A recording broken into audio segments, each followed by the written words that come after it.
Welcome, everyone. I'm David Scobie, Executive Dean of the New School for General Studies here at the New School University. And I first of all bring greetings from President David Van Zandt, who's in China as we speak and regrets not being here.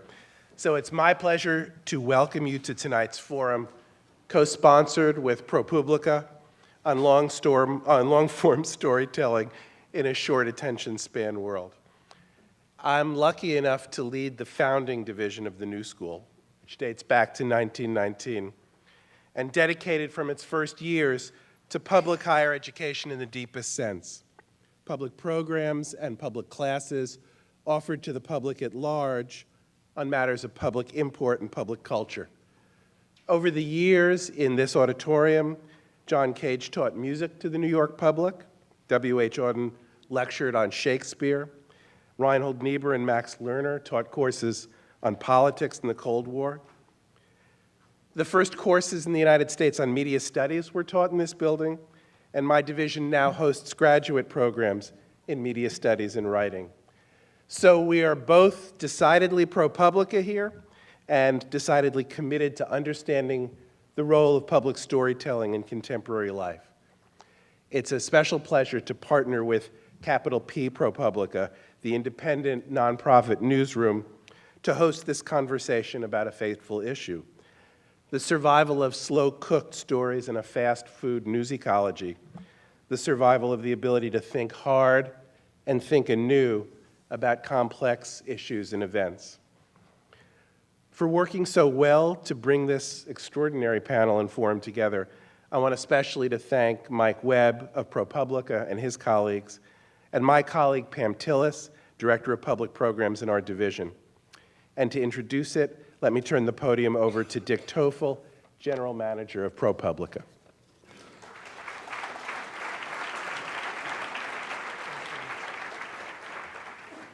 Thank you, David, and thank you to the New School for co-sponsoring this event. We're delighted at ProPublica to be doing this and to welcome you all here for this important conversation. Long-form journalism is important to us at ProPublica, and not just for those of you who know our work because many of our stories are long, but because we think that it is an important way to tell stories that can't be told any other way, and we are particularly delighted tonight to be able to talk about them with a number of our partners. We've been honored to work with The New Yorker, and I'll let our moderator introduce these people, but I just wanted to say we've been delighted to work with The New Yorker on a very important story about the Iraq War, with This American Life on setting the financial crisis to music, and I suspect you'll hear more about that, and with Frontline on the BP spill and the problems in policing in New Orleans, and most recently on the state of coroners and death investigations in America. Tonight we're very, very fortunate to have as our moderator Alison Stewart. Alison is the co-anchor of PBS's TV and web news magazine Need to Know. She has reported and anchored for ABC, CBS, NPR, NBC, MSNBC, and MTV. Before her current job, she was, in fact, the host of the Bryant Park Project, and before that at MSNBC, the host of The Most, and before that at ABC, the host of World News Now. But I think the thing in looking at her enormously impressive bio that brings her here most directly tonight is that she is a graduate of Brown with a degree in English and American literature, and her bio from Need to Know informs me listens to the Grammar Girl podcast religiously, and is a crazy fan, her words, of author Carl Hiaasen. So for those of you who may not know Carl Hiaasen's work, I thought he would set us off before I turn it over to Alison on the right note. He describes himself on his website by saying, since 1985, Hiaasen has been writing a regular column which at one time or another has pissed off just about everybody in South Florida, including his own bosses, which is a journalist dream. Anyway.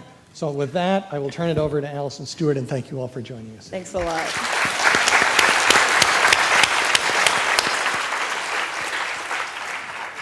I'm pretty sure that everybody in this room either read or was forwarded that Paul Haggis Scientology piece that was in the New Yorker, right? It ended up in your email box. Or you were so grateful to listen to NPR's Planet Money when the economy went cranky on us. For explanation, for context, to understand, to learn something. Our panelists today, we have to thank for some long-form journalism in an 140-character world. So I know you know who everybody is, but we'll do this really quickly. What can I say about Ira Glass that you don't already know, except that it was your birthday recently, so happy birthday to Ira. I was host of This American Life, and to put in context for this evening, I read somewhere that the average person listens to This American Life 48 minutes. Yes. 48 minutes of their life every week devoted to This American Life. David Remnick, I don't know if you're on Twitter or not, but if you go to Twitter, all day. People are constantly linking to David Remnick's work. So I think it's sort of an interesting thing that this 140-character vehicle sends people to stories of 5, 10, 15,000 words. David Remnick, editor of The New Yorker. I would call Steve Engelberg new kid on the block because ProPublica has been around for about 3 years, but if you've been at the New York Times for 18 years and started its investigative unit, I don't think you get to call somebody the new kid on the block. Also, editor-in-chief of The Oregonian, Steve Engelberg from ProPublica. And somebody from my world, Raney Aronson, is a senior producer at Frontline, which we all know it debuted in 1983 and has been providing critical analysis of world events for hour-long documentaries, which are fantastic, I must say. Raney Aronson-Rath. So let's dive in. David, I'm going to start with you. You've worn both hats. You've written over 100 pieces for The New Yorker as a writer. You're the editor. So a young writer comes to you and says, I have this piece, I have to do it, and it needs to be 25,000 words. That happens every hour. Tell me about what a 25,000 or 20,000 word story has to have. Well, I think we should start by saying long-form journalism needn't last forever. The Paul Haggis story was indeed in excess of 25,000 words, but I think in the world we live in, 5,000 words is probably considered long-form journalism. So just start from that. Look, I want, as an editor, always to be saying yes. That's the greatest thing you can do as an editor. It feels great to say yes, go at it, have at it. And in many ways, it's easy to say, if somebody does an essay, which is a form of journalism, and it can be long form, you receive it and you read it. It's got to be done. You can't describe it and just commission it in that way. That's not the way it works. But if it requires going to this place and interviewing this person and all that kind of enterprise, that's the difficult part, whether to say yes or no. And then you're in the business of seeing the person's work if there is some. And if it's a more experienced person, that's easier because there's a track record. This is all the boring part of being an editor. And then you get into the no part, and that's disappointing. And once in a while, you pass on something you shouldn't, and it ends up somewhere else, and you want to shoot yourself in the foot. But as I say, there is nothing more wonderful than saying yes to somebody young who has a crazy idea, and 6 months later, you've already forgotten that you said yes, by the way, and it arrives, and it's magic. Nothing better can happen. Does long form, does it need to be evergreen? Does it need to be something that can stand up against time? Or No, I mean, look at what I'm at least a teeny bit self-aware. I know that what I do, generally speaking, as a writer, is write about politics. And politics has a certain kind of sell-by date most of the time. I wrote a profile in the late 90s of Bibi Netanyahu, for example, that I think, unfortunately, today persists. Why? Did you say Did you say things that you don't? You said? No, I wish he had transformed himself and become a different person and politician second time around, but it really did not happen at all. But what Sandy Fraser does, or Susan Orlean does, or Ren Weschler writes, or any number of people, that can be profitably read outside of time all the time, or John McPhee, or Joe Mitchell, or. But what Jane Mayer does exists in time. It's important to know it now. It's important to know About the Koch brothers right now. about the Koch brothers right now, about torture in the Bush administration right now because of the political effect it has. So it can be either way. Steve, one of the ideas about long-form journalism on the web is that you can go deep. You can be reading along and then click in and link on to something else and keep going down the rabbit hole. With your writers, you came from print, do you encourage them to think about that when they're writing their long-form pieces? Absolutely. I mean, I think you have to conceive of the web as a different environment. But, you know, just to go back to your earlier point, I mean, in the investigative world, I want to sort of address what David was trying to address. In the investigative world, it's much worse. Somebody comes in and says, I have an idea for a story, and what history has told us about that is that if it's a really great story, you will end up in a place that you couldn't imagine when you started and commissioned it. And so, I mean, I too love to say yes, but I mean, I have to acknowledge that investigative long form is almost entirely a bungee jump. You're flinging yourself off this bridge, and you don't know where you're going to end up. And in fact, the best possible outcome is to end up a place you absolutely couldn't imagine. And the cord can snap, and you can fail. And you can fail. Yeah. What's your failure rate, both of you? Like, how much of the stuff that you commission doesn't work out? Well, you know, it's shocking. I mean, Is that okay? Can I ask a question? Make my life easy. It's actually shocking. You would expect, and I have certainly, when I took this job 3 years ago, expected that we would have a relatively reasonable rate of success. But the truth of the matter is, so far, our experience has been that if a truly great reporter goes after something really great, you'll end up with something. You'll catch a fish. If you go out there in the deep ocean with, you know, a truly great fisherman, something will come back. Now, our problem But the is fish might not be very big. It might not be as big as you'd hoped, but it might be bigger. Or it might be a different color or form or a different kind of fish. Come on, but like I feel like Are we half sick of of this this metaphor yet, half or- of the stuff that we commission, maybe even 2/3, just dies. Half of the interviews I do, we don't put on the air. Like we run a tremendous amount of material, and I feel like for stuff to be good, you kind of have to run at a bunch of stuff, and so we spend a lot of money. What are your budgets like compared to? Massive compared to those guys. We're public radio. I mean, honestly, from the beginning of us as a show, when we produced 48 shows with $224,000, we still budgeted enough that we could kill. I mean, we weren't paying very much to anybody, but like, you know, we still budgeted enough that we could kill stuff. And I feel like, so like, maybe it's because it's documentary stuff, you have to get the people on tape too. Like, and so you don't know if it's what? So expensive. That's what I was going to say. How much do you kill? Like because TV is innately more expensive. We have to kill something just because it doesn't pan out. But story development wise, before we start filming it, at least 2/3 doesn't pan out. Easily 2/3. Yeah. Because it's just not good enough. We're constantly asking those tough questions, and then before we start to film, we're killing story after story after story, which is really brutal. But, you know, Tina Fey had an essay in The New Yorker last week, who remembers anymore? In which she said, Lorne Michaels had one principle about Saturday Night Live. The show, the piece doesn't go on television when it's ready. It goes on when it's 11:30. And The New Yorker comes out every week, whether you like it or not. And we have to have things. We have to have pieces. And sometimes, this may be a dirty secret of the way things work, especially with staff writers, that you sometimes have to publish a writer's B piece to get their A piece. Not their C, D, or F. You don't want to quite expose that. But in the life of a writer, you're going, you know, home run hitters are not always going to hit home runs. In fact, they don't usually. They can't be expected but do you to. kill? No, that makes a lot Do of we sense. kill but stuff? Sure. How much? like when you commission something, do you think like, okay, well, there's like a 1 out of 2 chance? I think you're looking for management tips here, right? I don't know. I don't know. let It's me- let me ask you interesting. this. Like it's interesting, right? But see what we and can then you do. both are dodging in a very sketchy way. All right, but- dare I say? I thought I was just like we were going to dispose of that in like chick-chock, but like you're dodging and dodging and weaving and dodging. I didn't even think it was an interesting question, or I thought it was a sort of interesting question. But now that you won't answer, it's gotten very interesting. Well, that's the key to good management, Ira. That's management school 101.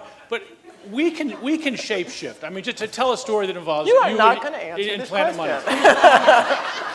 Money. Your team had done this wonderful giant pile of money story, and they came to us and said, we have a notion of what must have happened in 2006, and it will take a long time to understand it, Yes. but we think it's there. And my reaction to that was, let's take two reporters and throw it at that target. You know, how could Alex Bloomberg be wrong, right? And it's got to be out there somewhere. And these poor reporters were assigned the task of finding something.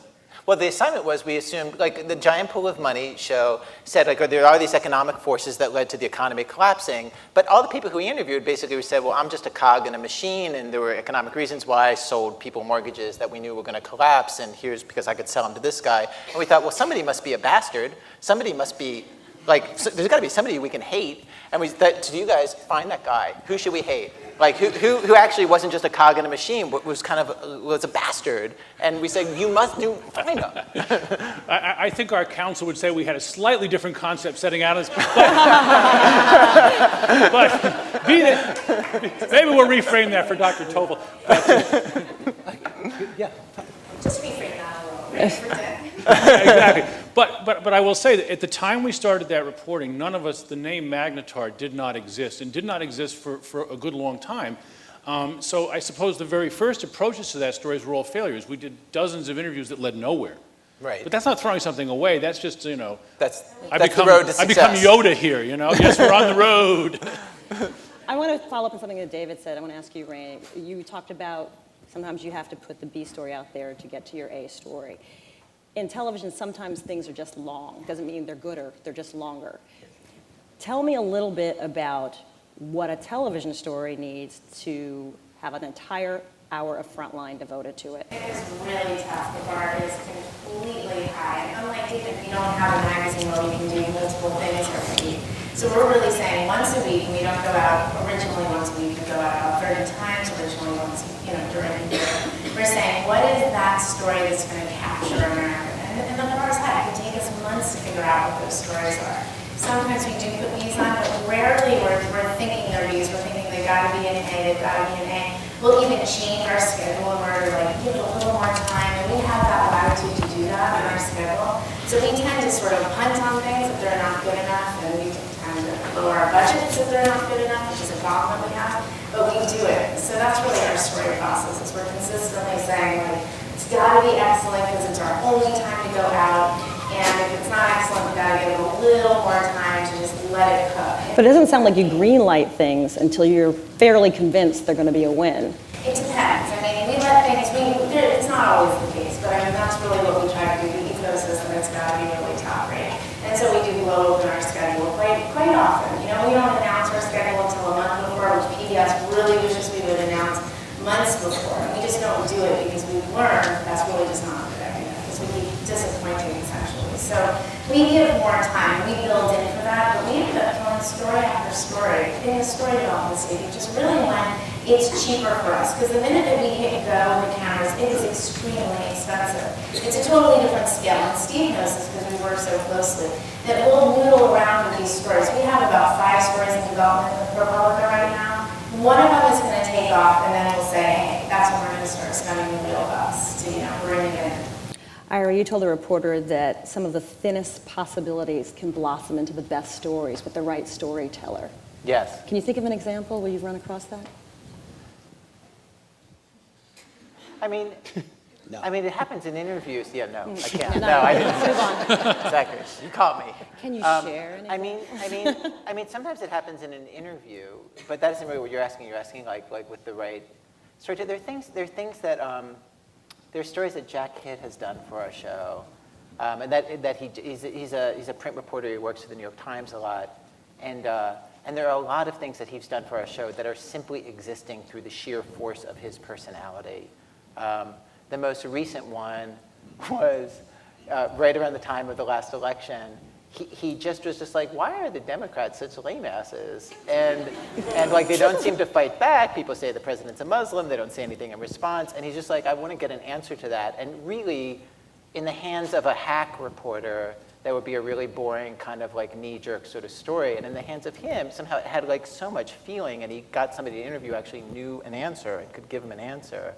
And the piece that came out of it was good. Or he took on, like very early on, just a couple years after Guantanamo started, he and we noticed that like like something like 200 people had been released from Guantanamo, and none of them had been interviewed in the American media. And we just thought, like, well, we have a radio show. We could find some and interview them about, like, what was it like? You know, how were you treated? How do you feel about America? And like, what red light do you run to accidentally get thrown into Guantanamo and then get released?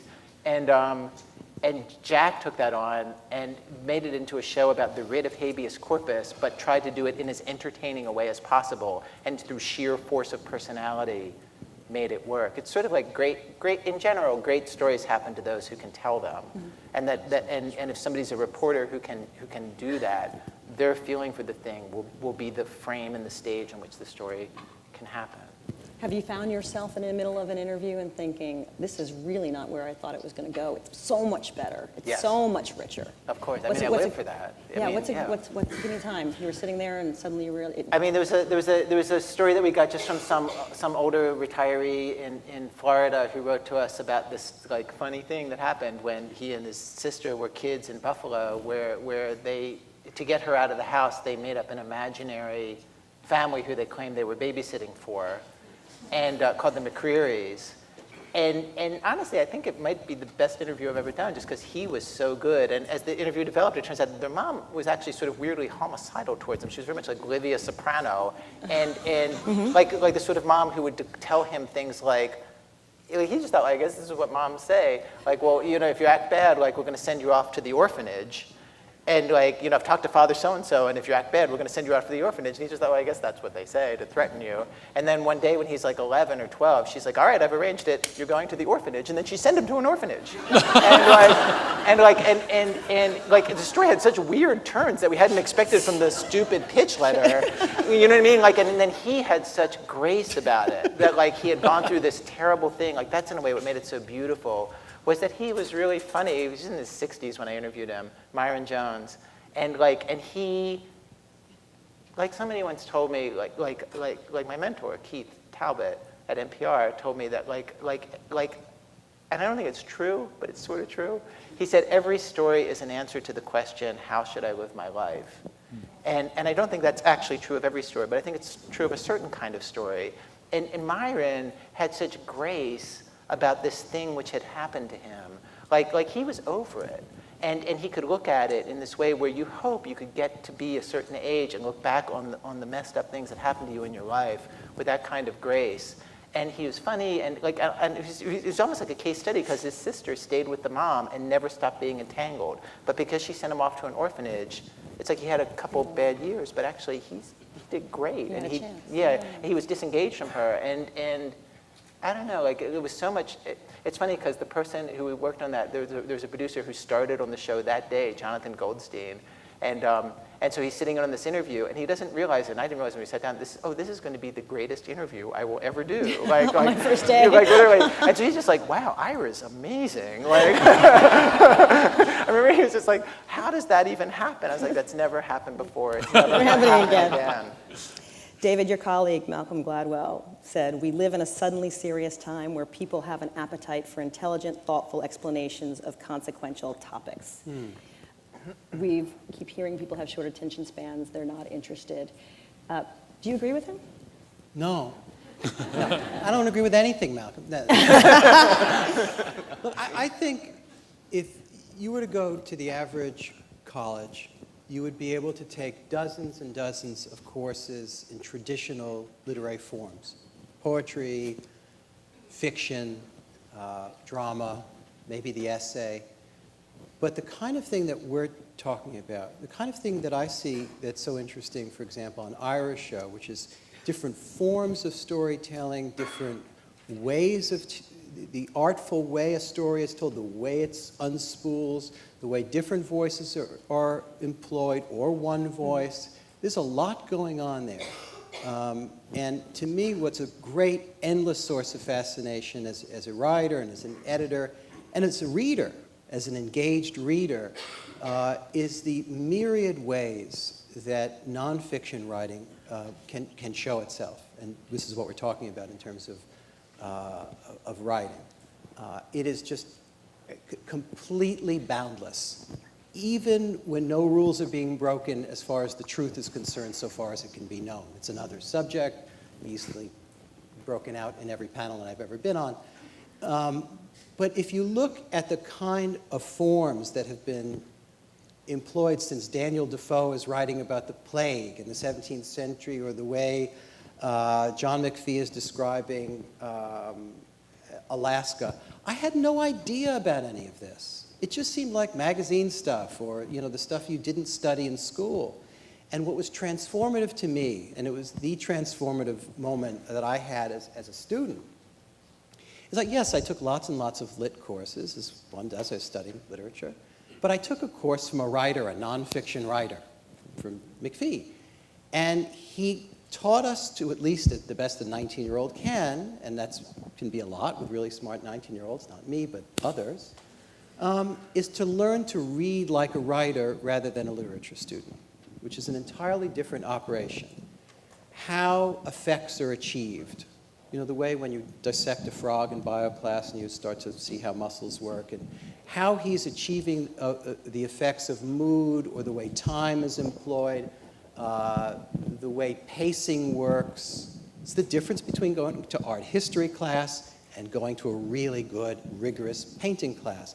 And this set my world ablaze as a reader, as a writer, and my whole life. And now I work with this guy, and he just turned 80 last week, which is an incredibly thrilling thing for me. So if I could sort of impart one thing in the most didactic, pedantic way, it's to get immersed in this thing that so rarely gets studied. To my mind, a writer like Naipaul is a much more interesting writer, not for the fiction, but for the nonfiction. Same with Orwell. Same with a lot of writers that we think. I think 1984 and Animal Farm are of some importance, especially in Cold War importance. But the really good stuff is Homage to Catalonia and Down and Out and all the rest. And I rarely see these things studied or made a study of. And it's too damn bad. That's an interesting point. Steve, what do you think they should be teaching in journalism classes about long form? Well, I think, David was very fortunate to have this experience with John McPhee. I have a slightly different approach, but it comes to the same thing. Not only do I read nonfiction, I read a lot of fiction, because I feel like the great long-form writers are all using many of the same techniques that make fiction work. And I think, what do you want to teach people? You want to teach them to be critical readers, first and foremost. We are all standing on the shoulders of other writers, and how are these effects achieved, I think, is like the central question. You read a great piece in the New Yorker, or you listen to things that Ira does on the radio, and you say to yourself, how did that happen? And I have actually found, I have to say, at ProPublica, it's been a marvelous experience to deal with all these different storytellers. I mean, dealing with Raney and David Fanning, we're telling stories cinematically, and that kind of has changed the way I think about words, and listening to how Ira does things has changed the way I think about stories. And I should say, I share that it is actually true that when we pitched Ira the very first time, the most complicated story I've handled in years, which was what became the Magnetar story, after about 9 minutes of listening to it, he had clearly grasped it, and he turned to his senior producer and said, I feel a Broadway song coming on. And I thought, about this? And remember, you commissioned the song in the first meeting, and I thought, wow, that is a different kind of storytelling. And if you haven't heard the song, you should... But it's because... Will you sing it, Ira? I could, totally, yeah, I will, actually. No, but it's because the plot of the story you described was the same as the plot of the Broadway show The Producers. Where basically, you were describing, the allegation was that Magnetar was creating financial instruments, the allegation is, and creating them intentionally so they would die, and then it would bet against them, and it would make money on their collapse, which is the same as the plot as The Producers, where they put on the worst play they can, they get the worst director, and they produce a play called Springtime for Hitler, with the hope that it'll fail because they'll make millions of dollars. And I was like, oh, we should just do a Broadway number, and then we got Bobby Lopez, who co-wrote the new Mormon musical with Matt Parker and Trey Stone, and had a free week and wrote us that song on his way to Broadway greatness. That Mormon musical is like the greatest thing I've ever seen. It Yeah. But anyway, yeah. But I mean, I think people say, is long form dead? Long form is absolutely not dead. What is dead is bad long form. I mean, there was a time. What's bad long form? Well, but there was a time, you know, Boring when, stuff. when, when David and I started out, and there really was nothing, you know, else to go except to read. There were only like, you know, there was a local newspaper, another local newspaper. Newspapers would tend to run investigative stories, what you might call long form, by stacking one fact on top of the other, and they would be endlessly dense, and they would be unreadable, and we could say in the newspaper business, look, you know, take it or leave it. Eat your oatmeal. And yes, in this world, we do not have that option. If we were to try at ProPublica to present complicated stories that way, nobody would read them, and they would have no impact, and we're about impact. So, I mean, in that sense, I think that the new era of all these choices tends to crowd out badly done, poorly executed journalism. But that's not so bad. Raney, I want to go back to Malcolm Gladwell's point, because I think about the last 10 years. We're about to come up on the anniversary. We're 6 months away from the 10th anniversary of 9/11, and think about how much has happened in this country and around the world since then. What have the last 10 years been like for you as a producer of long form with the way the world has been in the past 10 years? That is such a big question, wow. I think one of the things that I've noticed has really changed, and I would say this is really the last year even, is that I think there's a challenge to how we as documentary filmmakers are telling our stories. So it used to be at Frontline that you really had a strict beginning, middle, and end. You actually almost saved your really great stuff for the end because you assumed that people were going to keep watching you. And what I've noticed, and this is really coming from my own watching experience, is that I really expect to know a little bit more sooner. And so the sort of assumption that people are going to watch us forever and just sort of stick with us, I think we're rethinking very aggressively right now, especially at Frontline. I think things like the tablet and the iPad are amazing salvation almost for documentary filmmaking. I think you're going to be able to watch it in a way that you just wouldn't on your TV set even. But I think it's also a huge challenge because I think people really expect to interact with the film in a way that we don't currently allow because we're very edited. I think you're going to expect more when you see a Frontline film. You're going to want to go deeper. You know, it's like when you use an iPad, right? You want to touch the screen and open it up. You want to see somebody's eyes and their pores. And we don't let you do that right now, but we're going to have to actually. So I think our storytelling, we're going to keep it narrative, we're going to keep it important, so we're going to still tell the important stories. We're just going to play a little bit more with how we tell that story. It's got to be a little bit more dynamic, and I think it needs to live and breathe a little bit more aggressively at the beginning. So these are the things we're working on. It's funny, that question, we're okay?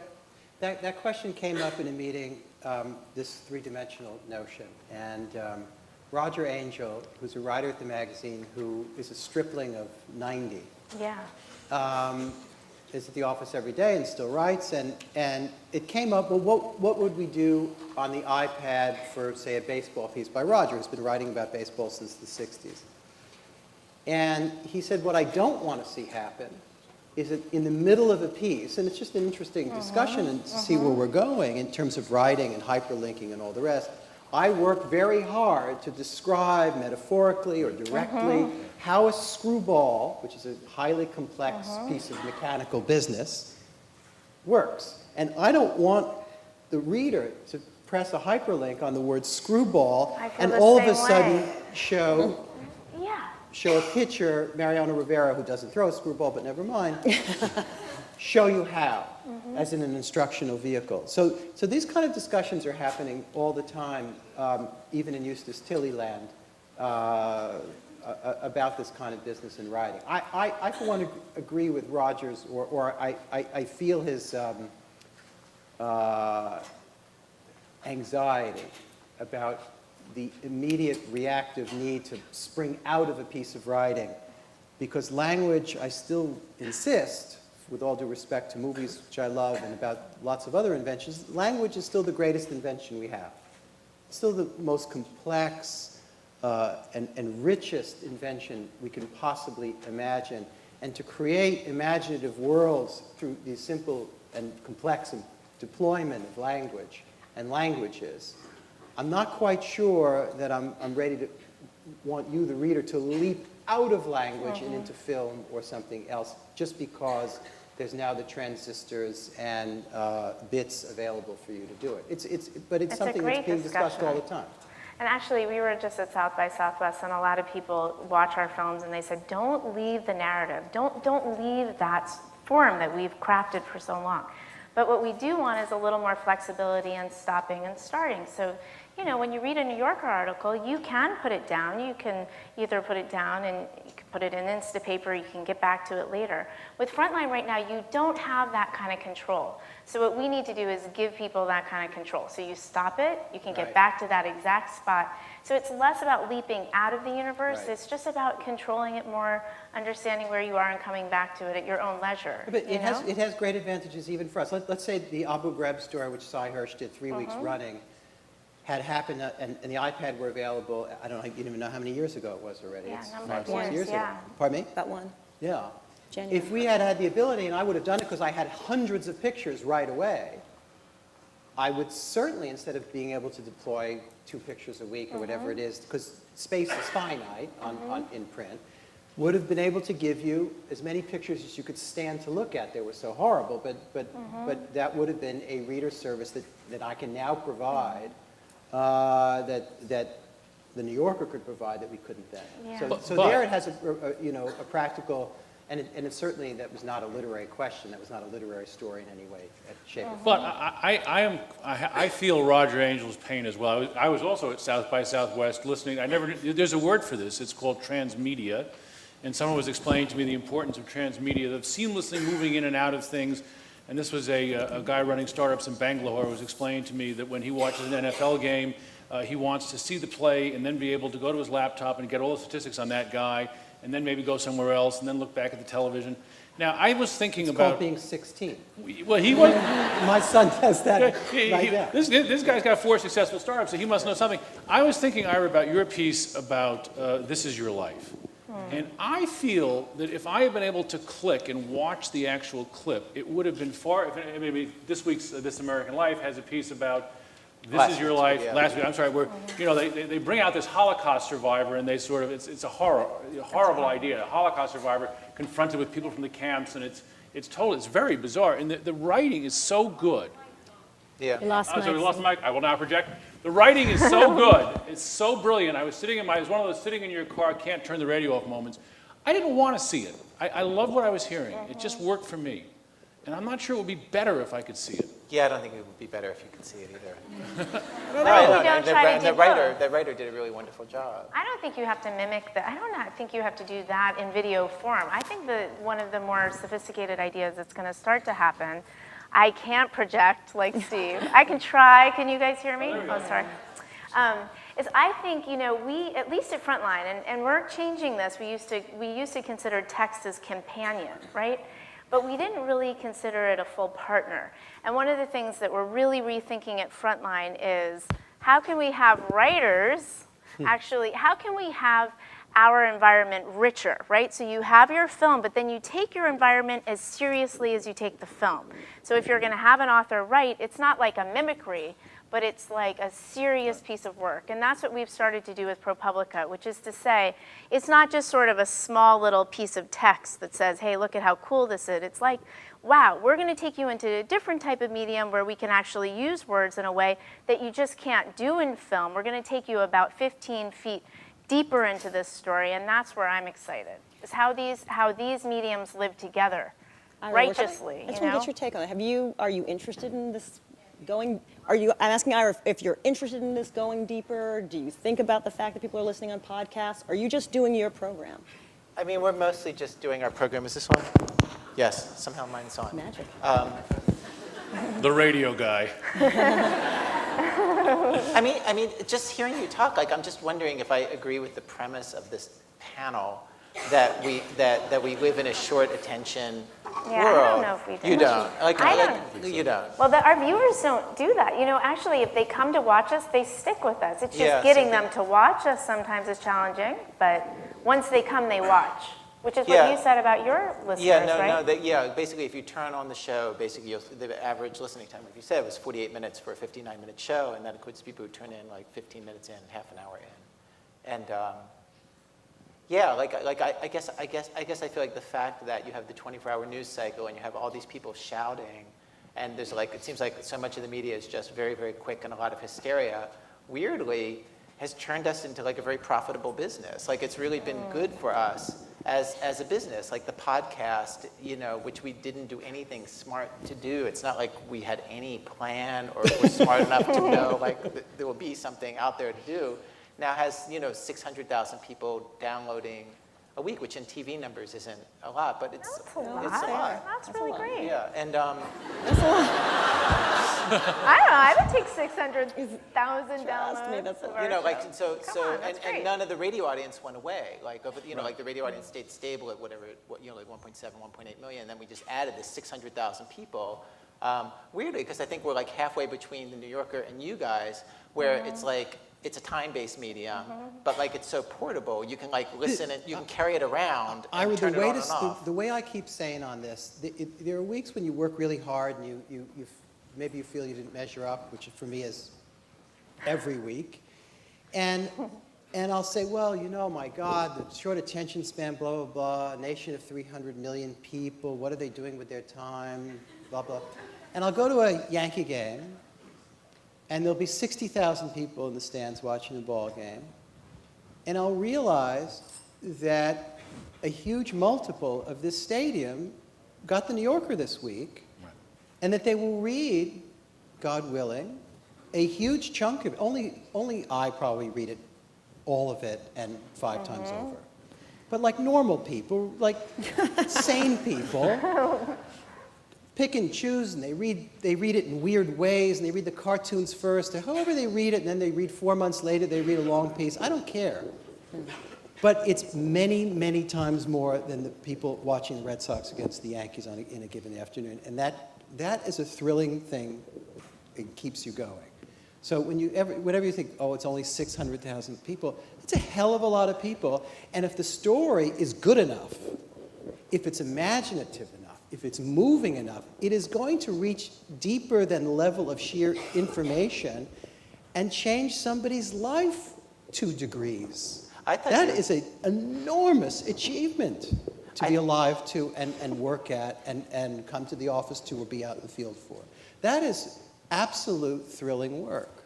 I thought you were going to say, so I'm working on the magazine, and I go out to the ball game, and I think, you're going to spend 3 hours watching this story? You could spend 3 hours with the magazine. You know what I mean? Just think of what you'd get, but 3 hours, look how slow this story is. It's just like, and then it all gets decided in the last inning, and That's pro basketball. Yeah.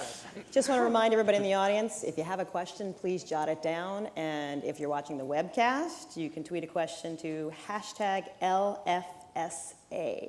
So we'll ask your questions shortly. You mentioned time. At Longreads.com, which aggregates long-form journalism, it's really cool. One of the things that's so interesting about it is they put the number of words at the bottom and then the number of minutes it should take you to read it. Yeah, they do. All right? That's clever. They do. You've never seen this? Longreads.com, an article, let's say, on 3 Mile A lot Island. of your it's up there now. articles, David. Tons of them. Now, it is based, we Tons learned of them. we learned recently seen on this? an average reader, so it's 230 words a minute. So if you happen to be an Evelyn Wood graduate, you can cut that right in half. It always takes me twice as long.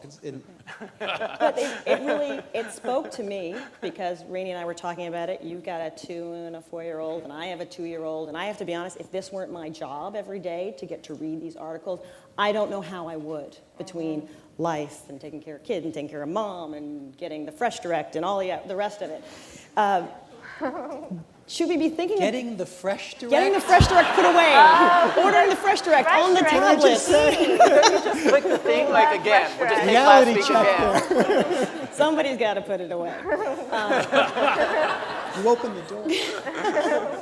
How much more Should we be- convenient do you need it to be? A lot. A lot. The way things have been going lately, a lot. Like they need to read my mind on what the family's going to eat. They need to No, they do that cook it. already. They do that already with the suggested menus. Google's here to help.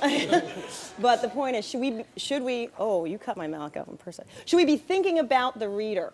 There are so many people out there who just don't have time to even though they would love to invest in these kind of pieces. I mean, the answer is yes, of course. And I think No, that the answer is No, no. the Of answer course is not. no. If you have time to read, wait. Like, you have time to read a story. What are we trying to make stories for? You don't read a story. Do something else with your life. let's shut up these guys. Raney, should we think about the viewer? Of course. But we're not going to do it just for the viewer. It's not going to change what we do editorially. We're going to make our decisions independently, right? But we have to think about, I don't know, I mean, what, you want to put, with Frontline it's a little easier because you know how long it is. We put it in chapters, though. There's a reason for that because people like chapters, right? We're doing a magazine show. We're doing shorter form narrative pieces to give people a little variety. So, I mean, we're thinking about it, but we're not going to abandon the long form. You know, certainly not. Let's call this an imaginary conversation, but it could have happened that once an editor at ProPublica and a reporter were having a conversation about the length of a piece. And the reporter said, why do I have to cut this? The internet's infinite. And I said, but my attention span isn't, and it's boring me.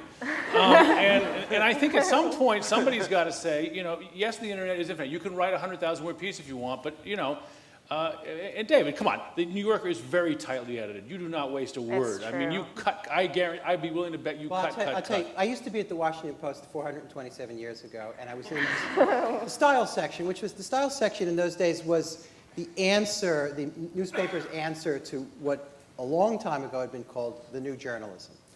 And it tried to be that in a newspaper form. And things got out of hand, according to the editors. And Wait, things got out of hand. I love the stuff. Some How said. did it get out of hand? as they say in my family, can I finish a sentence? I'm so sorry. I just get so excited. Ira, I feel like knowing you all my life. And so there came into being something called the Meg Greenfield Rule. What was the Meg Greenfield Rule? That no printout of a story could be taller than Meg Greenfield.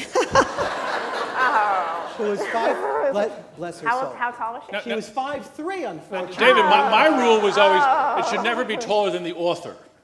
I like that one, so I tried Good that for one. you. But, you know, the truth is about length, it either earns its freight or it doesn't.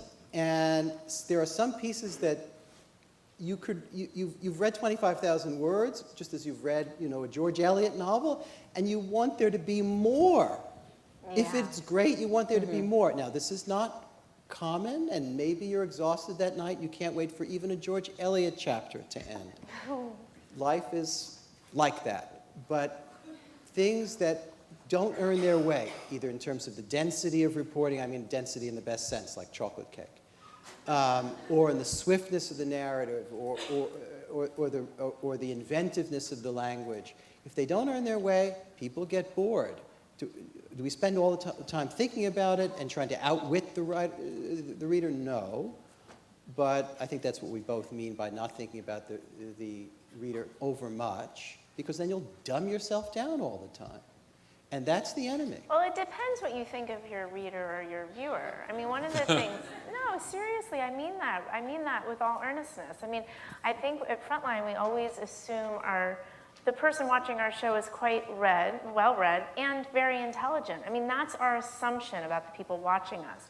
And it doesn't matter if you're 50 or you're 30 or you're 25 or whatever your age. We're just going to assume the people coming to watch us are well-read. They're reading the New Yorker. They're listening to Ira. They're interested in this kind of stuff. We're not actually trying to reach like the real masses. You know, we're not being elitist here. We're just saying, you know, we give them the benefit of the doubt that they're, intelligent, and they're going to be engaged with intelligent documentary film. If we do it right, we tell the story right. I hate to admit this, David, but I'm going to confess, when you said it, I do try to outwit the reader. Absolutely. I confess I'm guilty. I wanted to make people read about collateralized debt obligations.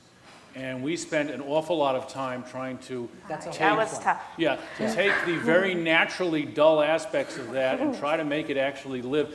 And I will say, with malice and aforethought, I tried to persuade people, give them enough, if you will, candy to keep them somehow till they could find this important thing fascinating. And I think that's a fair way to edit, and I think it's valid to try to think about that. Sometimes you're defeated and by the density.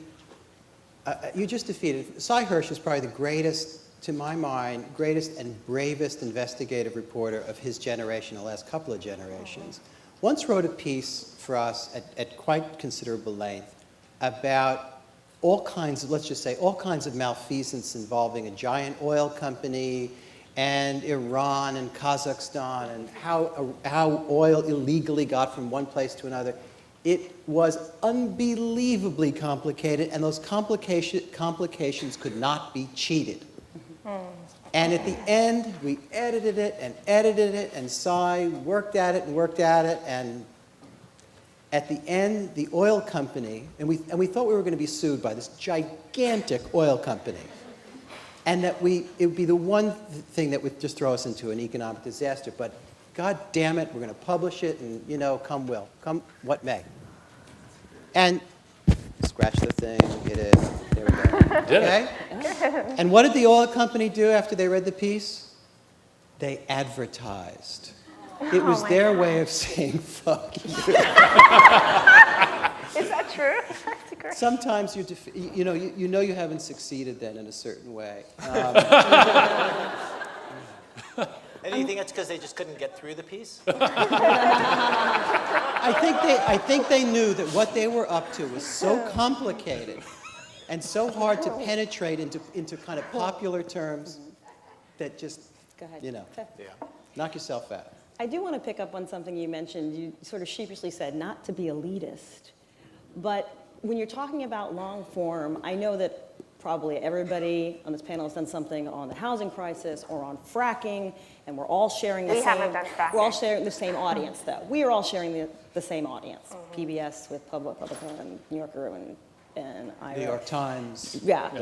So why doesn't the royal wedding deserve a 15,000-word piece? It's getting one. It is. But it's got to be the right one. If it's Yeah, I funny agree. or strange or worth it, shouldn't be any snobbery about this stuff. We run Yeah. pieces about movie stars. Kenneth Tynan in the New Yorker wrote about actors. Mm-hmm. That's ridiculous. Otherwise, it's all, vegetables, for God's sake. Well, I shouldn't say that. That's why I love the New Yorker. I read those pieces first. I read those first, absolutely. I reject that. But if we only did that, and they were crappy pieces or cheap pieces about those subjects, then we'd be something else. I think the tricky thing is to see yourself as an entertainer and as a reporter, as a journalist too. I feel like when people talk about the high-minded ideals of like journalism and serious journalism, I feel like they don't often talk about you want to entertain people, and I feel like we very aggressively on our show try to do that. And so that way it's pandering. And when I was saying earlier about Jack Hitt, when he did his story on Guantanamo, what made it work was he is such an entertainer. He's going to make a show on habeas corpus, and he's going to make it the most enjoyable. If you listen to the third minute, you will not be able to turn off before the fourth. And I feel like that's the kind of interesting, fun thing to be doing. William Shawn, who was the editor of the New Yorker for 30-odd years, used to carry around in his pocket the kind of thing that little kids carry around with ideal baseball lineups. Babe Ruth will bat third and play right field, and then Willie Mays will hit. And he used to have an ideal lineup, and I have to tell you that some of it was, Hannah Arendt on Eichmann in Jerusalem or something, but it also included things that were to him outrageously funny or entertaining, as Ira said. You cannot, if you use the meal analogy, it can't be all brown food. Yeah. There needs to be different colors and moods and varieties and intellectual aspirations to it. Otherwise, the reader meaning me, that's the reader I'm trying to kind of think about, because I can't guess what's in your head. That's the easiest. You can't achieve I mean, it. that's the easiest, right? And that's the job of an editor. You have to trust yourself, so you're listening to yourself. Would you actually read it? And in my case, would you watch it? And a lot of times I'd say no. We need to actually do that better. It needs to be more interesting.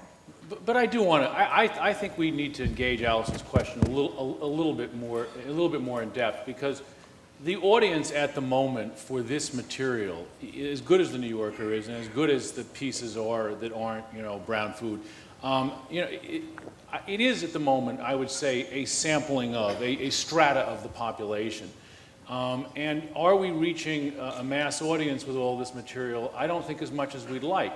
Now, I do think we're about to enter potentially a golden age of this. I mean, I think, you know, Kindle, iPad, and so on is about to make long-form journalism incredibly accessible. So I think we actually have another chance to reach people who aren't watching it right now. But I mean, let's face it. I mean, if you were to aggregate the audiences of the 4 organizations here, and there's some overlap, and then imagine the rest of the country, the rest of the political culture, and the people who vote and so on, we are reaching a small percentage. I mean, call it elite, call it select, call it small. I don't know what, you know, it's not like This Is Your Life, which hit 40 million Americans, you know, a quarter of the population every week. We're not that. Moby Dick sold 3,000 copies in Melville's lifetime. It was an enterprise worth doing. The examples of this are endless. I'm not saying the New Yorker or Irish Show or even Frontline is Moby Dick, but I think to overthink about that all the time in every cultural enterprise, in every journalistic enterprise, is to consign everything to being the same. I don't think this word elitism is used like a baseball bat. Like a baseball bat. It's used as a political weapon. The New York Times, for all its difficulties, and all of us have things to argue with it about, is to me a great institution because it tries to do the best thing possible. It may be like the old saying about is Victor Hugo the greatest poet in France? Yes, hélas. But it is the greatest, he was the greatest poet of his time, and the New York Times is the greatest, and it kills me to say this as a Washington Post person, but it is the greatest newspaper of its time because it has, I don't know, a dozen people in Libya alone right now. It tries to do the right thing. And I don't think that's elitism. It is trying to be great as well as profitable and all the things that a private business has to be. But shooting for the moon, I don't know why that is innately elitist in this baseball bat political weapon sort of way. I just refuse it. I'm thinking that I don't think of, well, we can talk about this later. We'll move on. We can have the discussion back there. Let's talk about money, because that's a big issue. There was a panel like this that was held at UC Berkeley, and the former editor of the New York Times Magazine said a cover story could be about $40,000. That's what it would cost to tail a really in-depth one, and that the money is actually the biggest threat to long-form journalism, not the audience, not anything else. That's true? I mean, I'll just jump in on that. I think what's saving documentary filmmaking is the change in technology. So I think we're saved. I mean, we're still very expensive. We're going to always be more expensive than radio or print. And I actually married a radio guy, and he told me how much they spend on a story, and I was like, whoa, that is so economical, right, compared to TV. But, you know, I think that what's happened to us, and it's really a fundamental shift, and I'm so excited about it, is, you know, all of you guys who are studying film, you know, you pick up a camera, you're shooting on the 5D or the 7D, you're shooting so beautifully, you know? And so we can actually transform our journalists into directors and producers, you know? And that for us is a fundamental economic shift. I can't project like these guys, but Touch the microphone. Just to have some. oh, This is some yeah, magic there you power go. when you Thank do you, that. David. You know, so I mean, for us, Steve talks about the iPad and all this, and I'm so excited about that too. One of the more exciting things for me in the last few years is watching the new generation of reporter who's really into filmmaking actually doing the filmmaking themselves. So you have a kid like Dan Fong Dennis who goes into Iraq and shoots some of the most arresting scenes, or Afghanistan, and he heads up one of our biggest shows, and he gets on his little 5D camera one of the most incredible scenes that we put on top of one of our biggest war films ever. And that little piece of footage that he shot on his own went viral into the world, and everybody really commented on the look and the feel of it. And this was shot by a guy who, you know, wasn't a trained director of photography, but someone who has it as an innate eye. And so I think the next generation of filmmakers is just amazing because the technology is right at your fingertips. Well, but, so that takes our economic model down in size. But you know, where we're sitting, which is a little bit different, is You know, in investigative work, frankly, I think anybody would tell you $40,000 is cheap, cheap, cheap, because you are setting out on a road that may take you many months, and to pay someone a living wage and then pay someone to edit it and so on and lawyer it and whatnot, it costs a lot more than that to do quality investigative reporting. And what we are seeing, you know, as the industry rearranges itself, is people pulling back from that. There's no question about it. That's true. And it isn't, you know, you just can't. I was, you know, at the Oregonian when I arrived. We had 420 editorial employees. Today they have under 200. You can't do the same work with half the number of people, particularly when you're asking them, by the way, to do twice as much. You know, I saw a piece, Dean Starkman pointed out in the Columbia Journalism Review, that the byline count in the Wall Street Journal, this is just in print, is on target to be roughly double what it was, let's say, 10 years ago. So in other words, a smaller number of people are writing a larger number of stories. And you know, that's where we as a nonprofit have I think some place to be, because it is so ruinously expensive, and you can't really underwrite this. And we work with Steve because we get the investigative journalism that feeds into our more economical, you know, structure in terms of filming. Let me take a couple of questions from the audience. They're really great. Ira, you might want to take up this one. A story that will keep me listening for an hour might not keep me reading or watching for so long. Can a good story be told in any medium, or does the medium determine what is a good story? I think the medium totally determines what's a good story. I mean, when we did a TV show for 2 years, and we were shocked at how different it is from doing radio. I mean, just to find stories that would have the kind of emotional story arcs that we needed them to have, with the kind of characters, with the kind of plot twists and surprises, like, it was very, very hard to make that happen on film in the same way. It's really hard.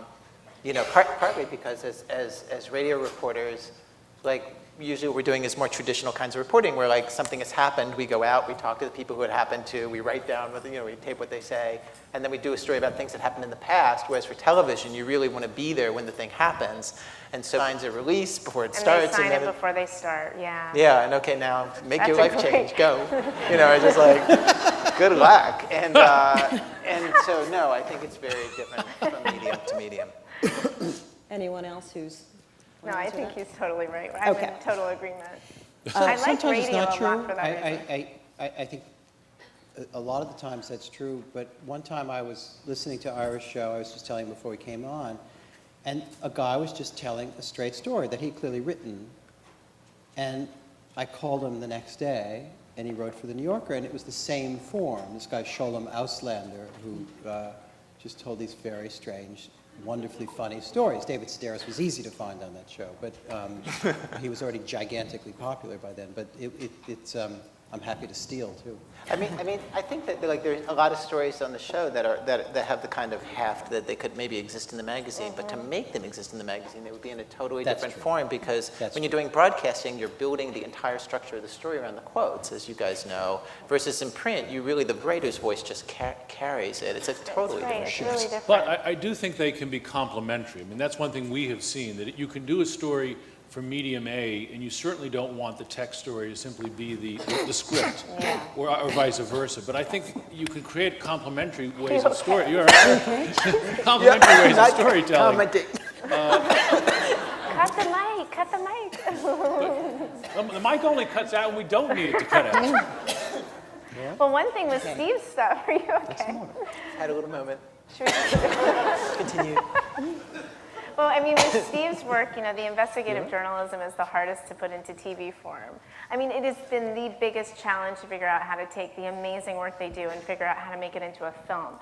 And that has been, I mean, really, the last 2 years working with these guys, especially the last year, aggressively figuring out how do we take this really important journalism, how do we make it narrative, how do we make it visual, and how do we make it, you know, have an impact? Because we know together we're going to make a stronger impact, right?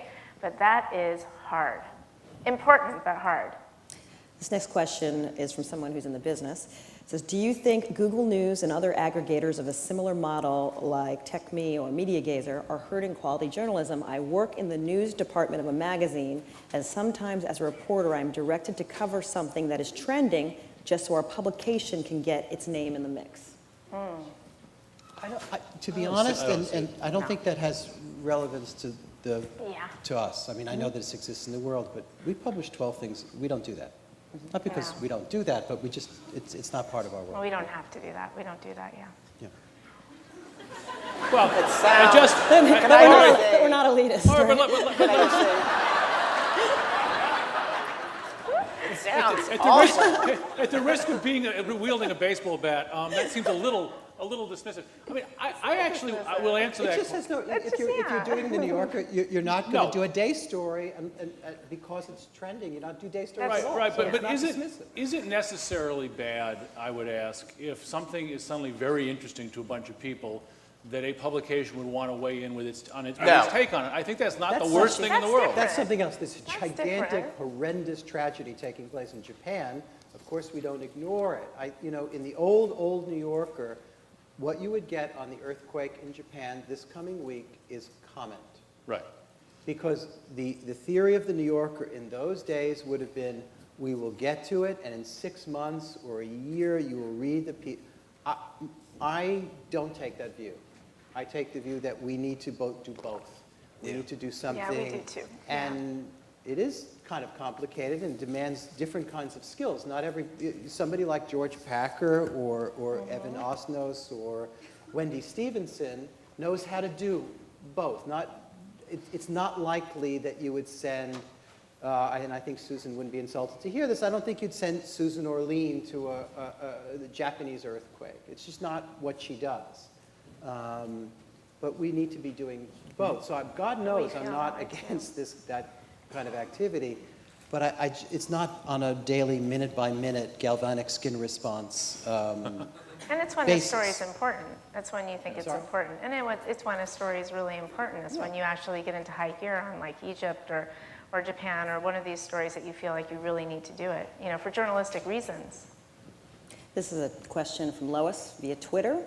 Ask panelists to respond to who is going to pay for this kind of journalism. Who? Which part? The different models For here. example, Steve, talk about your model a little bit and if you foresee having to change it in the future. Well, I mean, our view is that, in essence, investigative reporting in the long-form field is what you might call a public good. And, public goods have lots of just different kinds of hybrid models. The museum and the ballet raise money, as we do, from foundations and donors. They also charge admission. We don't do that at the moment. We typically give our stuff away. There is not yet a model on the web for there to be a paywall and for people to be charged a penny every time they read a story. If the New York Times pulls that off and everybody else pulls it off, we'll be right there with them charging, fractions of penny a page view. But obviously, we're not going to lead that. And we take, a kind of very Catholic view of how to raise money. But I don't think... What's that for you? Catholic. Well, what do you mean? Come on. I think you can do it any number of ways, and I don't think we want to be necessarily limited, but I do not believe at the moment that I see a for-profit venture that can do what we do with 19 reporters and make a sort of large profit out of that. Well, our financial situation is just great. The United States Congress loves us. Yeah, we're relaxed, right, Ira? We're so relaxed, right, Alison, Ira? I know. We're just doing great. Well, we joke, because I work at No, PBS, we need- just we moved and need nobody's the- really unpacking their Yeah. boxes. Really? Is that true? Yeah, it's touch and go. We're a new show. We've only been on the air for a year. And your money comes from CPB? Yeah. Yeah, so you really And are Frontline funding. too, by the way. I mean, we're 80% funded by the public, by CPB, and so we are completely, 80% of us is publicly supported. So, and we have a really hard time getting corporate sponsorship for obvious reasons. We do really tough investigative journalism. Corporations don't like to fund us, and that makes a lot of sense. And we also are we have very high standards if we are in a conversation with a corporate sponsor. So it's public money. Weirdly, we're in a weird, sort of sweet spot that's Right. different than you guys, where we in the first 3 or 4 years that we were in the air, we got some money from CPB, though not the big part of our budget. But now, we're 15 years in, and truthfully, we get nothing from the Corporation for Public Broadcasting. We fund this show through, basically public radio stations do Right. pledge drives. Each one pitches in money, and that's where we get the money through that. And then also donations on the podcast and all. We're pretty solid. You're and more independent. diversified. Yeah, that's right. Yeah. Forgive me if I'm wrong about this, but You called, during the pledge drives, you've called people up and called them out for not pledging. Yes. Is that true? Yeah, You just that's pick true. a name out of a hat? How do you like decide that. who to call? How do you I love it. We ask people to rat people out. So if you have anybody who you want to rat out, email us at the website and I'll call them. And it's sort of like, since the business model of being on a public radio station is you need them to make money off of you. So from the very beginning, we were very careful that we would do pledge drives that would just make them a ton of money. So they would make so much money from us, they would never consider taking us off. And so That's we've clever. tried every possible thing you can do in a pledge drive. Have you ever gotten anybody who said, no, I'm not going to donate? Once they Truthfully, the problem is they're also shocked to get a call from somebody who they've heard on the radio. They cave right away. And so there's no good drama. And I always feel like, no, fight with me. Let me win, but slowly. Don't give up. Fight, make an argument. This is from someone else in our audience. I'm wondering if you can speak about the long form versus the 24-hour news cycle world, where as soon as something breaks, that's all people want to digest at the moment, for example, the earthquake in Japan. Well, as such, the 24-hour news cycle, which is the result of technological innovations, is not innately bad. It's not innately bad. It's much better, to my mind, to know and see and get reports that were going from earthquake or Middle East than in the way we did a century ago by telegraph or other, Pony Express or whatever it was. It's not innately bad. Screaming and yelling at each other like idiots is another matter. That's also part of this ecology that we're talking about. I really don't think that, and this is a central question, but for me it's not hard. I don't think one knocks out the other. I agree, yeah. I think one enhances the other, actually. I just don't. I think that the world is a crazy, beautiful, ugly, complicated place, and it keeps moving on from crisis to strangeness to beauty to weirdness to tragedy. The caravan keeps moving on, and the job of the long-form writer or filmmaker or radio broadcaster is to stop, is to pause. And when the caravan goes away, that's when the good stuff comes. I had this experience even myself, and it's a fairly conventional book. When the campaign ended, and I stuck around in Chicago and started talking to the old community organizers, not the first time, but the 15th time, the levels of information were different than during the campaign. I'm talking about Obama. These are people that have been interviewed many times, but they're interviewed for 4 minutes and 5 minutes, and after a while, they become media pros, like the pitcher in Bull Durham, right? They know what is expected of them, and it comes out, and then blah, and that's the end. But the good stuff comes when you come back and back and back and back. And that's with a conventional reporter like Woodward or Hirsch or any of their younger progeny, or stranger storytellers like the people on your show, or especially, who have different planes of regard and angles of vision. But it's a matter of staying.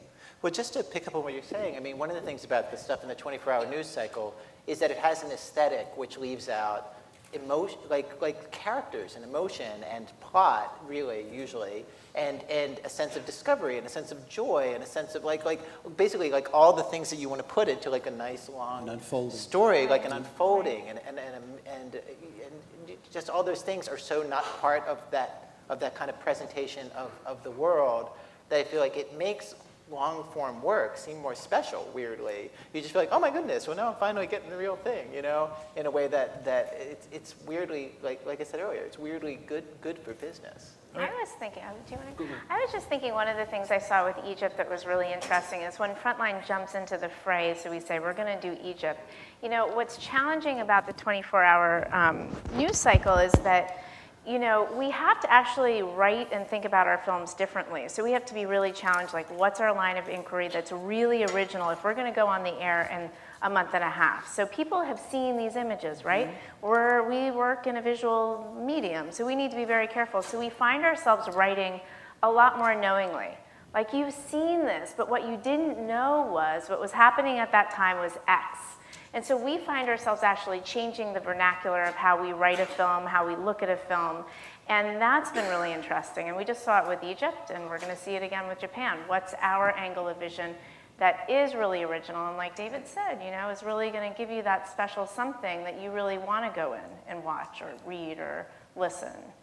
Yeah, I was going to add, in my brief career as a mediocre war correspondent, I learned a couple of things about myself. One was I didn't really enjoy being shot at, but two, that among the worst places to cover a war is at the front. I mean, if you are with the soldiers and you're being shot at, your notion of what is actually happening is very minimal. You know, it's all just a big blur, and things are flying, and the grunt's eye view of things is very limited. And I think that's what the Twitter universe tends to give you. Yes, it's raw intelligence, and there's this massive stream, and it's fascinating and it's exciting, and we can consume it on a 24/7 basis. I mean, I've been, you know, waking up early to read what's coming from Japan and going to bed late and fascinated by it, but I can't pretend to understand anything about it. Yeah. I feel I know less now than when it started. And so I'm waiting for that long-form story, that New Yorker piece, that piece with drama and characters to put it together for me. And I think a lot of people are. And that's what people give us feedback about, is they're so grateful for that, which I find, you know, interesting as we go through all this. This is bizarre, isn't it? It's a little strange. Okay. We can roll with it. We're professional. This is from Clay, who you wrote please, so I'll read it. When did you run or work on a story, a long story, you wished was longer? Writers always wish it were longer. So do filmmakers. You know what Samuel Johnson said of Paradise Lost? It's great, but none ever wished it longer. Even great things can finally come to an end. I think sometimes you do. I remember the experience of reading Ian Fraser's book called Great Plains, which is this antic, historical, strange visit to what people cynically call, who only seem to know Los Angeles and New York, flyover country, the big flat stuff in the middle of the country.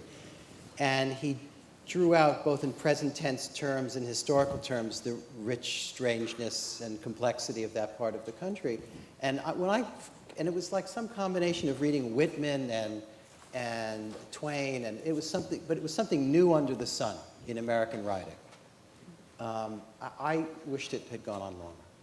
We have this interesting phenomena where filmmakers love, especially independent filmmakers, love to go 90 minutes, even though we're a 52-minute show. So we'll have tons of people pitching us on the longer the better, you know, and it's like David said, every filmmaker, writer, they want to go longer. So we actually let these on the air sometimes, but PBS makes us cut them down again for reruns to 52 minutes. And there's only been one time that I thought the 90-minute film was better than the 52-minute film that we actually then took a couple of weeks to edit down.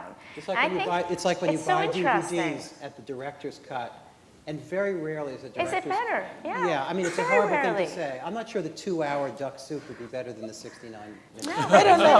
It's such an I feel interesting like exercise. I feel like often the natural length of the 59-minute show that we're putting together is 63 or 64 minutes, and on the last day we make our trims, and then thank God for the podcast because we can just put them back in. You know, like Oh, you're they can so be any length. lucky. So But That's don't so cool. fashion people say before you leave the house, take off one thing off, right? It's truly chic if you take off one thing.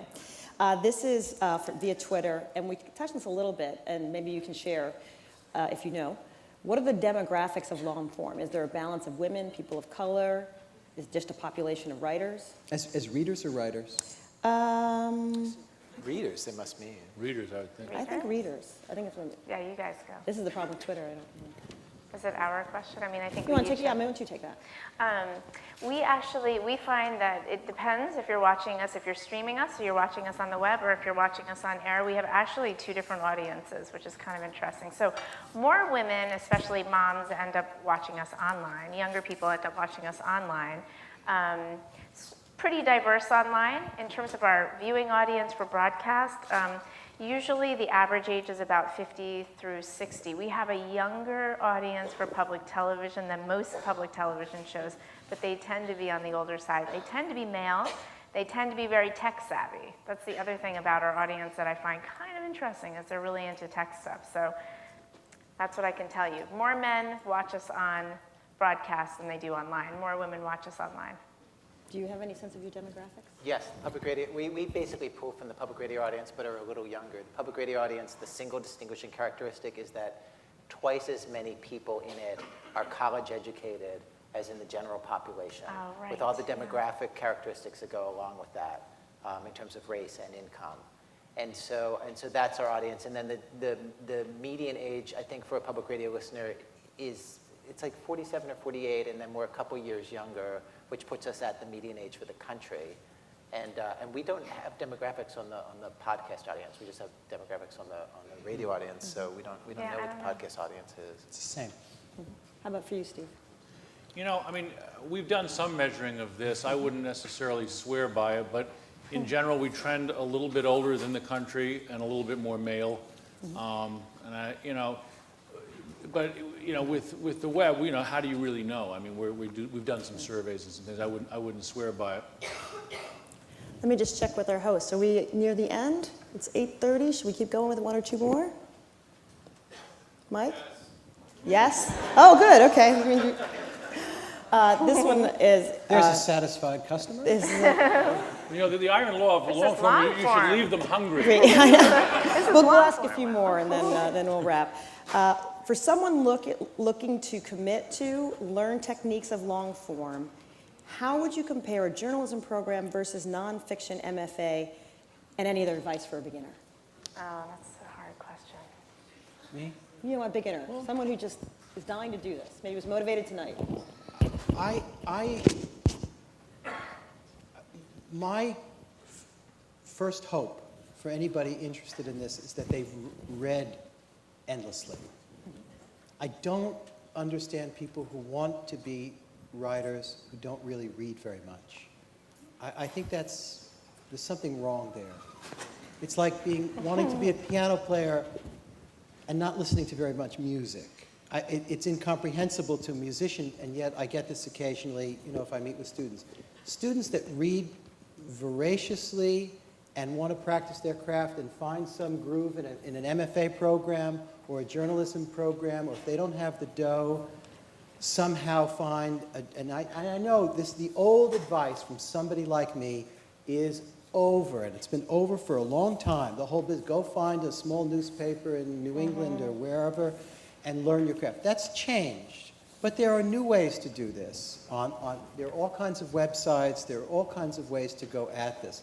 But in terms of instructional pieces of business, that you have to have read, if not everything, you have to try.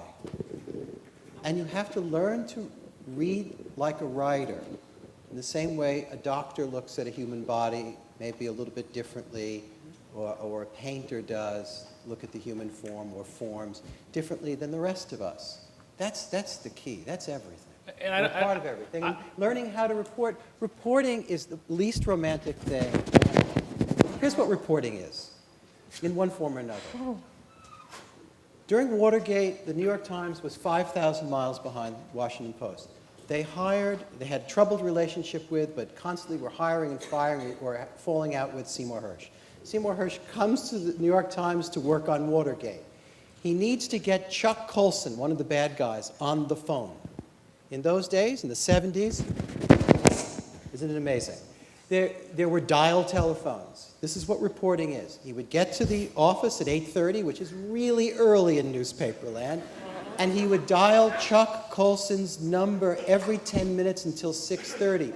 Only a mental case does this. That's what reporting is. He got him on the phone. It's this kind of willingness to go at it and at it and at it and fill your bucket with apples in one form or another. It's not like Barbara Walters and you get the big get and there's, star, Angelina Jolie. That's not anything about what we're talking about. It's missing 3 flights and then getting the minor character that you must have, that nobody in the world cares about but you. There's a lot of kind of sheer labor to it, but without that stuff gathering, without that harvesting, without that kind of dumb stubbornness, do something else. Yeah, I agree. Right. And I would just say, as somebody who, we assembled ProPublica from, we actually put out what you might, I guess, call in journalistic terms a cattle call. We had 1,300 resumes, and I did read every single one of them. I do not put any stock in whether or not you went to journalism school. It is of no interest to me. My question is, can you think critically? Can you write in a way that moves me?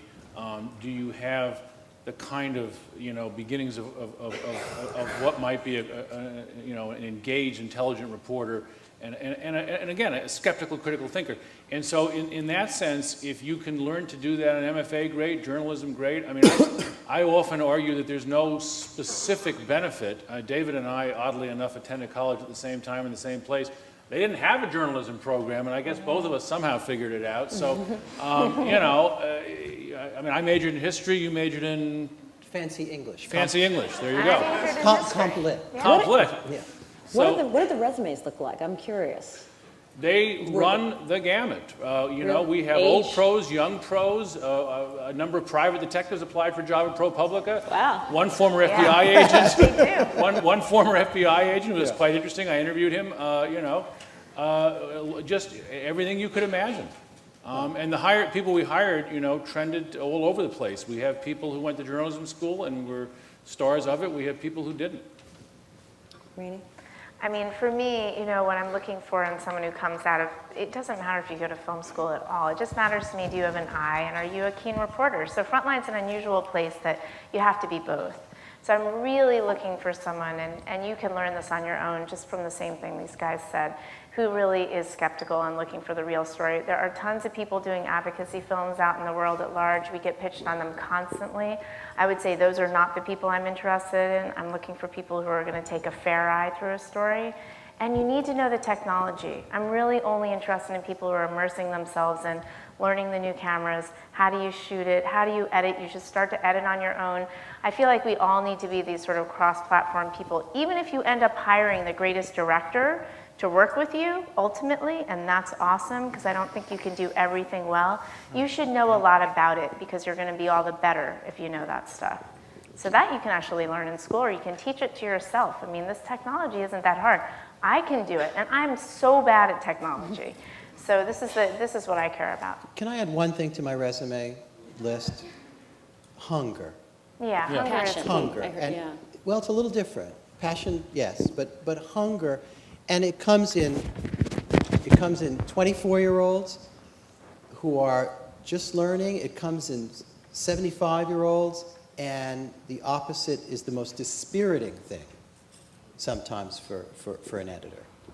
And I find people, the only like-mindedness I'm looking for is that they can't wait to do the thing. Now, it may be radically from what I do as a writer. I don't care, or how they go about it. Honesty, obviously, but real hunger. Ira, I'm going to let you give the last piece of advice and the last word tonight. I was about to say I have nothing to add to what they had to say. Really, you don't. For someone who's just starting out, maybe found this engaging, is thinking, wow, this might be something I want to do. I mean, start making stuff. I mean, that's the actual advantage of the media landscape that we're in, is that you don't have to wait for somebody to give you permission. Right.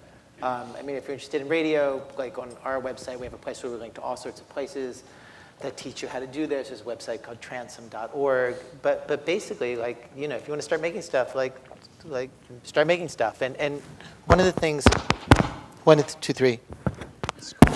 I didn't go to grad school. Thank you. Scratch noted. I didn't go to grad school, but I spent my 20s not being terribly good as a reporter and really slowly learning. And one of the things I've learned is that you can actually just take people who know what they're doing out to dinner or pay them money, and they will look at your half pathetic thing that you're making and tell you, no, you're doing this wrong, you're doing this wrong, you're doing this wrong, you're doing this wrong, and like try again. Like, you don't have to go to school for that. Like, reporters will accept money from you, in cash money, in small amounts, especially compared to the price of grad school. Like, for $100, you can get actually a really great reporter to look at your thing and tell you to spend. Seriously, like, that's how I learned how to be a reporter. I'll say something that I'm going to regret. The yellow envelopes that I get at a thing like this, or if I give them my email address and I get an email later, I find that perfectly okay and thrilling because there's always possibility in it. Is it always going to be is somebody going to mail me The Great Gatsby necessarily, or Down and Out in London and Paris the first time out? Not likely, but the possibility that we can discover something. When John Updike was writing for us for 50-odd years, it was the easiest thing in the world. You sent him a book, he reviewed it, it came back as this beautifully formed essay. That wasn't editing, that was, like receiving passes or something. That was a gift that lasted half a century. But to discover something new and to find a new talent who's going to be something bigger, and she, comes into her voice and learns new things and discovers herself, there's nothing greater for an editor and for the readers of this magazine or I would assume a radio program or anything else that we're talking about. I always say that I wrote a cold letter to Frontline. I say this actually whenever I'm speaking at a graduate school or university, that I literally didn't know a soul at Frontline, and I wrote them a really killer letter. And a story editor read it. And so I have a story editor now. She's a deputy story editor. And I tell her, read every letter, because you just never know. You really never know. So that's my, just keep knocking on the door and doing things, making things. Before we wrap for the evening, do you have any other thoughts you want to leave our lovely audience with? They've been good participants. Bob Dylan was once asked that at a press conference, and he said, carry a light bulb. I never knew what that meant. It sounded like good advice when I was 14. Somebody go Google that and get back to David on it. Raney, Aronson-Rath. Thank you. Steve Engelberg, David Remnick, and Ira Glass. Thank you.